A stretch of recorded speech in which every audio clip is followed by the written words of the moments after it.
Begin with the breaking news. 13 Russian nationals and 3 Russian companies indicted today by the special counsel for meddling in the 2016 presidential election.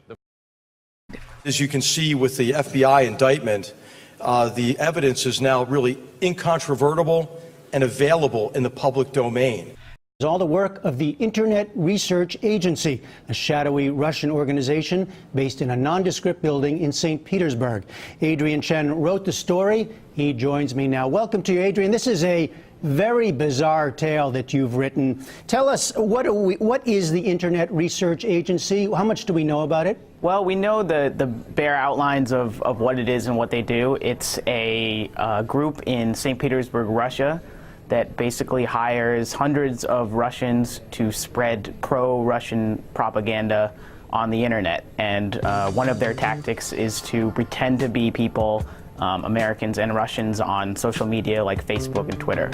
And this is the world of so-called trolls, and you say at an industrialized level. One of the things that gets ignored is just how much of a surprise this was. This did not leak beforehand, which I think is an impressive thing, since so many things do leak in Washington, D.C. It shows you that Robert Mueller's running a very tight ship, and he knows things that the press doesn't know. He knows things that the people that he's investigating don't know. We have an indictment or an action by Mueller, which we had no forewarning about. Right. I mean, no leaks on this whatsoever. Right. It's remarkable. I mean, this is Washington, D.C., where you get leaks on everything before breakfast. If you look at the way Robert Mueller's handled the investigation to date, much of this has been done in secret. And I know, as the FBI does, you conduct your investigations in secret so you can find out what it is that you need. These are charges from the U.S. government that Russia did hack the election, did try to meddle in the U.S. election. And from the questions from President Trump and his supporters has been, where is the collusion? Where is the collusion? This is the first language we're seeing from the special counsel that indicates that there was something happening here, that there perhaps may have been unwitting, but there is something going on between people in Russia and people connected to the campaign that has been driving this investigation. Sorry. That's huge, right? That's huge. We now have proof that the Russians meddled and that there was at least unwitting cooperation with Americans, including Trump campaign aides, unwitting as it's alleged now.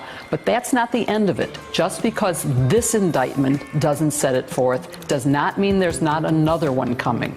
Crossing a very high threshold in order to prove that this has happened. This really goes to the heart of what the special counsel's investigation is about: meddling in the U.S. election by really a front for Russian intel. And it really speaks against what we've heard from the president himself as he's thrown doubts on whether or not this is a real thing. It is a real thing. This is a big deal. This is proof that this is not a hoax. Talking about here is an indictment of some of these creators, some of these internet exploitation experts who are connected in the past, we know, to Russian intelligence, the GRU, to the SVR, to other Russian entities in the government. That's absolutely. That there is no doubt that there is Russian government operations involved in this, and that it is a covert operation of the Russian government. They might scream banana, banana, banana over and over and over again. The key of this indictment is the word conspiracy. What the indictment lays out is that there was an organized conspiracy amongst an organization with the knowledge of the Russian government, because this could have never happened without their knowledge, that was organized, it was funded, it was strategic. Still not a single piece of evidence that the Trump campaign colluded with Putin.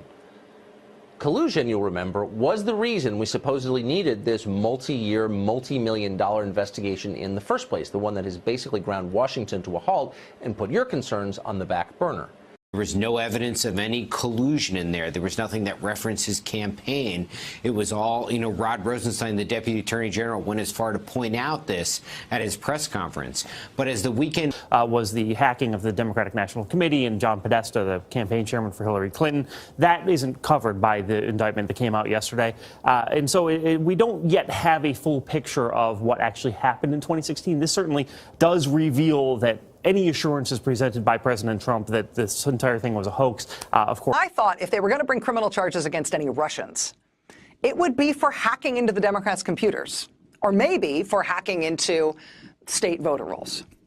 Given that those things are not in this indictment at all, should we expect that those things won't be? This indictment only addresses one aspect of the Russia affair, the social media influence operation, not the hacking of the DNC nor the leaking of dirt about John Podesta and Hillary Clinton, not Donald Trump Jr.'s meeting with the Russians promising such dirt. According to the indictment, the Russians... This indictment, beyond the Russians, is... Indictment is a limited subject matter, right? It is not simply only about the Russian side of the equation.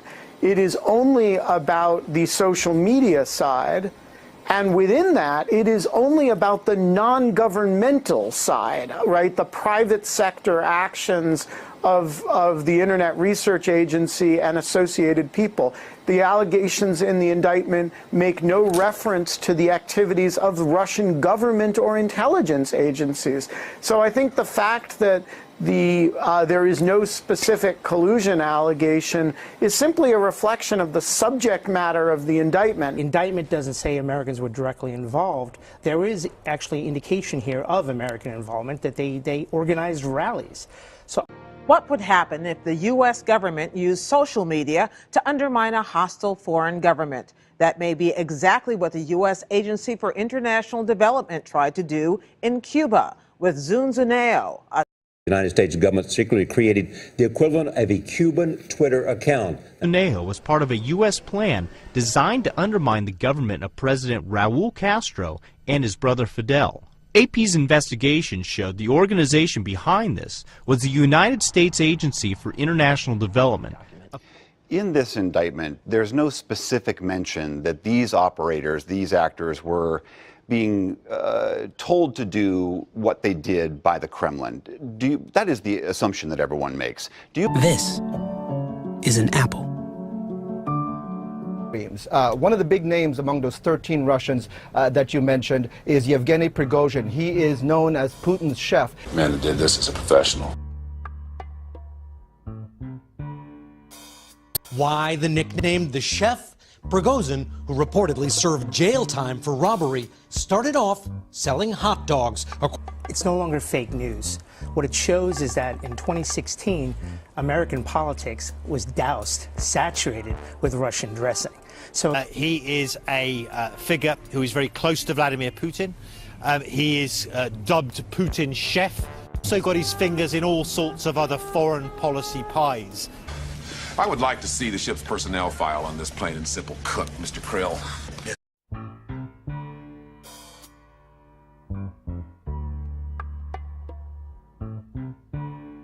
I personally believe that it isn't all of that effective. You know, it's essentially a social media marketing campaign. Mueller is not shooting down. The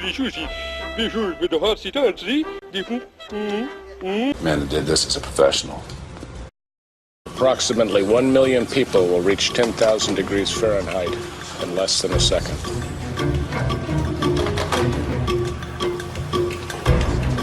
Mr. Secretary.